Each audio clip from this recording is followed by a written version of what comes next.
అసలు ఈ గొడవకు కారణం ఏమై ఉంటుంది? మా మతం ఏందో మా భక్తి ఏందో మాకు తెలుసు. మాది సనాతన ధర్మం. యేసుక్రీస్తు నమ్ముకోండి అక్క, బాగుంటుంది. మాకు చాలా కోట్ల దేవుళ్ళు ఉన్నాయి, మీ దేవుడు మాకు అవసరం లేదు చేశారు. ఋషులు ఏ పాపం చేశారని ప్రార్థన చేశారక్క? ఇస్తారా అక్క? పాపాన్ని పోగొట్టడానికి ఋషులు బలులు అర్పించారట, వారి మీద నుండి పాపం తొలగిపోలేదట, నిజమేనా అక్క?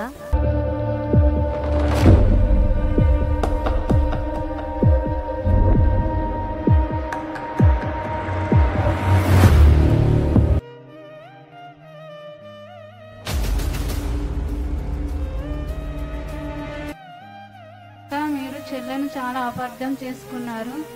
నేను మీతో ఒక విషయం చెప్పాలనుకుంటున్నాను. చెల్లె చెప్పాలనుకునేది మత మార్పిడి కాదు, ఒక సత్యాన్ని చెప్పాలనుకుంది. ఆ సత్యాన్ని నేను తెలుసుకున్నాను కాబట్టి మీకు చెప్పడానికి వచ్చానక్క.